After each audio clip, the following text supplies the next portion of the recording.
नमस्ते सभी को, गुड मॉर्निंग।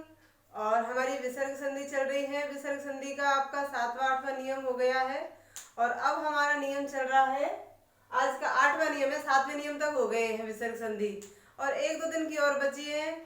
तो अभी बहुत इंपॉर्टेंट चीज चल रही है आपके सामने। और ए का नियम चल रहा था विसर्ग संधि में, जो आपका कराया था छठे नियम में, 5वें में, कि विसर्ग अगर आ रहा है और उसके बाद में क ख प फ आ रहे हैं तो विसर्ग ही रहेगा, बदलेगा नहीं।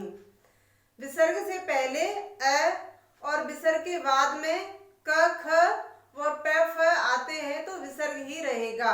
जैसे पयः पान, पय पान ही रहा। प्रातः काल ही रहा। इस तरह से विसर्ग नहीं बदला। ऐसा ही कुछ नियम अब आया है और इसको ध्यान से पढ़ेंगे हम। देखो, नियम नंबर 8 है विसर्ग के पहले वाले वर्ण में। विसर्ग के पहले वाले, ये समझने की चीज है आपकी, बार बार नहीं समझना इसको। विसर्ग है, इसके जस्ट पहले वाला वर्ण, जैसे अतः लिखा तो विसर्ग के जस्ट पहले वाला वर्ण क्या हो गया? त। और त में क्या है? ए। और विसर्ग हमेशा स्वरों पर लगता है, व्यंजनों पर विसर्ग नहीं लगता। ये लाइन आप नोट कर लेना, कहीं पर भी विसर्ग हमेशा स्वरों पर लगता है। तो ये आपको देखना है। तो विसर्ग के पहले वाला वर्ण होगा अ। यहाँ पे आपको नहीं दिख रहा हो तो अ क्या होगा विसर्ग से पहले? अ।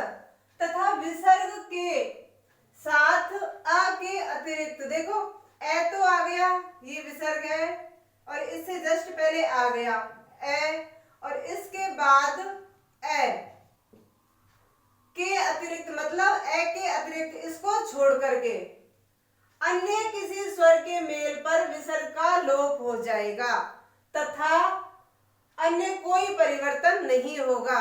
अगर ये आ रहा है विसर्ग है और उससे पहले ए है और उसके बाद में अगर ए आ रहा है ये इस तरह से, तो वहां तो अलग नियम चलेगा, वहां तो ये अगला नियम आएगा। लेकिन अगर अन्य कोई सा भी स्वर आ रहा है तो विसर्ग हट जाएगा और वो शब्द ज्यों के त्यों आ जाएगा, ऐसा कि ऐसा ही आ जाएगा।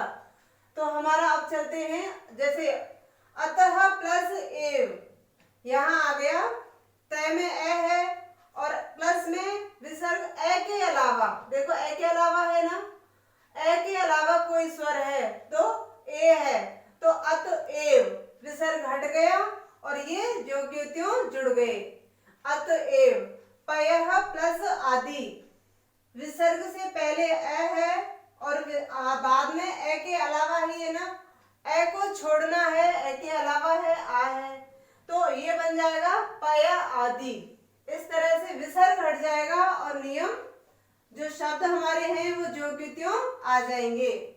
मनः प्लस उच्छेद, मनः प्लस उच्छेद, आप इसको मनोच्छेद नहीं करेंगे, नहीं करेंगे मनोच्छेद। मनः विसर्ग से पहले अ है और विसर्ग के बाद में ए के अलावा स्वर है, नियम लग रहा है ए के अलावा स्वर, तो उ है, तो मन उच्छेद हो जाएगा, बन जाएगा मन उच्छेद। ततः प्लस एव, तय में ये रहा ए और विसर्ग किस पर लग रहा है? ए पर, और एव तो विसर्ग हट जाएगा तत एव। इस तरह से ये आपका नियम है। और अगला नियम ए का आएगा। यहाँ पर ए को छोड़ा था, सारे स्वर ले लिए, कोई सा भी स्वर आए वो स्वर ज्यों के त्यों आ जाएगा और विसर्ग हट जाएगा। समझ गए ना? विसर्ग से पहले अ का नियम लग रहा है और विसर्ग के बाद में ए को छोड़ करके, ए को छोड़ना है, बाकी के स्वर लेने हैं, कोई सा भी हो, तो विसर्ग तो हट जाएगा जो संधि करेंगे, और वो जो हमारा बाकी का स्वर है वो ज्यों के त्यों आ जाएगा, जैसे पय आदि। इस तरह से अब अगला नियम है ए का, और कुछ इसमें व्यंजन शब्द भी है, व्यंजन अक्षर भी हैं। तो ए का नियम को कुछ ज्यादा ही इंपॉर्टेंट होने वाला है, ध्यान देंगे आप इस पे ध्यान से। नियम नंबर 9, विसर्ग के पहले वाले वर्ण में ए का स्वर हो, देखो ए हो, वहां तो ए को छोड़ा था और यहाँ ए हो, विसर्ग से पहले तो वहां पर भी ए था, ठीक है, और यहाँ पर भी ए है। लेकिन विसर्ग के बाद में वहां तो ए को छोड़ा था और यहाँ ए को लिया है। वहां ए को छोड़ा था तो जो स्वर था हमारा वो ज्यों के त्यों आ गया, और यहाँ ए को लिया है तो कुछ ना कुछ परिवर्तन हो रहा है। तो देखते हैं, विसर्ग के पहले वाले वर्ण में ए का स्वर हो तथा विसर्ग के साथ ए आ गया ना। ए यहाँ तो ए के अतिरिक्त था, मतलब ए के अलावा था, ए को छोड़ा था, और यहाँ ए साथ में है। ए हो या ग घ ग, ज झ ञ, ड ढ ण, द ध न, ब भ म, य र ल व और ह। यहाँ पर आपको देखो कौन कौन से अक्षर दिए हैं। क छ ट त प 5 हमारे वर्ग हैं। स्वरों का तो सिर्फ ए लिया है। क छ ट त प का तीसरा अक्षर, चौथा और पांचवा। देखो ग तीसरा हो गया ना, तीसरा चौथा पांचवा, तीसरा चौथा पांचवा, तीसरा चौथा पांचवा। इस तरह से आपके पांचों वर्गों में से तीसरे चौथे पांचवे ले लिए। ए स्वर लिया है, तीसरे चौथे पांचवे वो वर्ण ले लिए, और 4 अंतस्थ व्यंजन लिए हैं यर लव। हिंदी में क्रम ध्यान रखेंगे, यर लव, और एक लिया है उस व्यंजन का ह। तो इस तरह से आपके ये हो गए, और इनमें से नियम बदलेगा। देखो, है में से किसी भी वर्ण के मेल पर विसर्ग के स्थान पर ओ बन जाता है। ए आ रहा हो, विसर्ग से पहले भी ए है और विसर्ग के बाद में भी ए आ रहा है, और जो हमारे पंचम जो वर्ग हैं हमारे 5, उनमें से तीसरा चौथा पांचवा और अंतस्थ चारों व्यंजन, और एक हो गया हमारा ह उस व्यंजन का। ये अगर प्लस के बाद आ रहे हैं तो विसर्ग का ओ बन जाता है, विसर्ग का ओ बन जाएगा। देखो, मनः प्लस अभिलाषा, मनः प्लस अभिलाषा विसर्ग है, ए पर लग रहा है विसर्ग, और ए का नियम ये लग गया, तो इस विसर्ग का ओ बन गया मनोभिलाषा। क्या बन गया? मनोभिलाषा। सरह प्लस जय, देखो जय आ गया, ये वाला नियम का। सरोज, अब सरोज का आपसे संधि विच्छेद पूछा जाता है तो आप करेंगे सरह प्लस जय। सर मतलब हो गया तालाब, और तालाब में जन्म लेने वाला सरोज, सरोज हो गया कमल का पर्यायवाची। जय का मतलब हो गया जल में जन्म लेने वाला, तो सरोज हो गया, और ये है कमल। तो सर मतलब तालाब, तालाब में जन्म लिया कमल ने, और इस तरह से ये हो गया। अगला है वयः प्लस वृद्ध।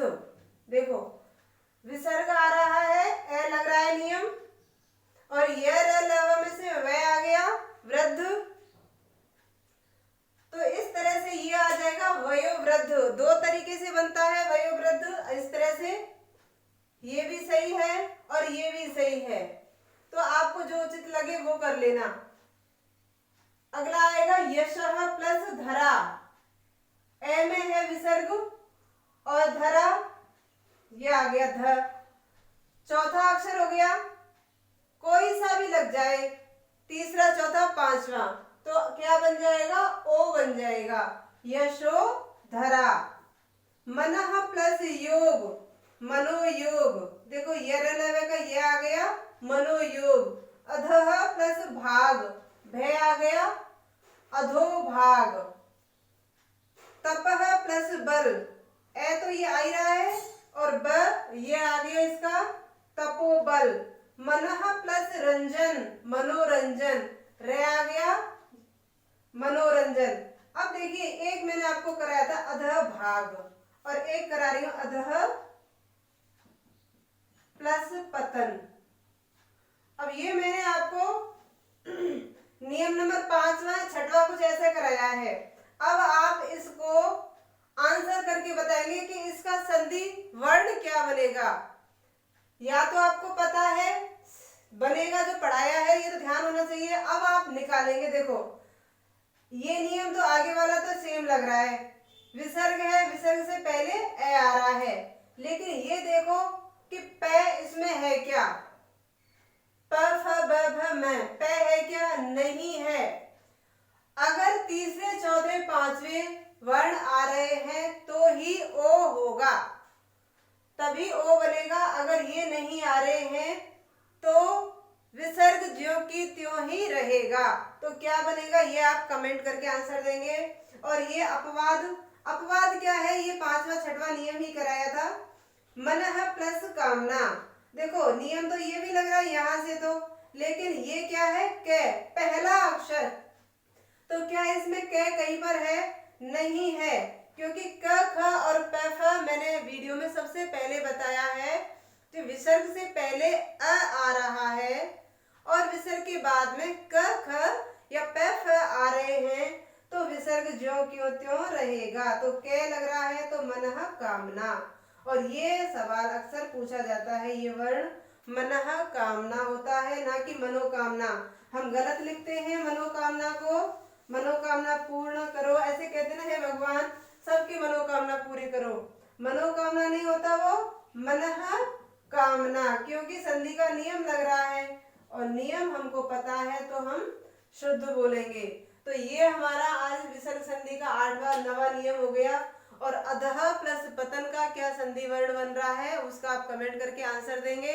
और वीडियो अच्छी लगे तो लाइक करें, शेयर करें, कुछ पूछना है कमेंट करके पूछ सकते हैं। और चैनल पर अगर आप पहली बार आए हैं तो सब्सक्राइब करें। धन्यवाद।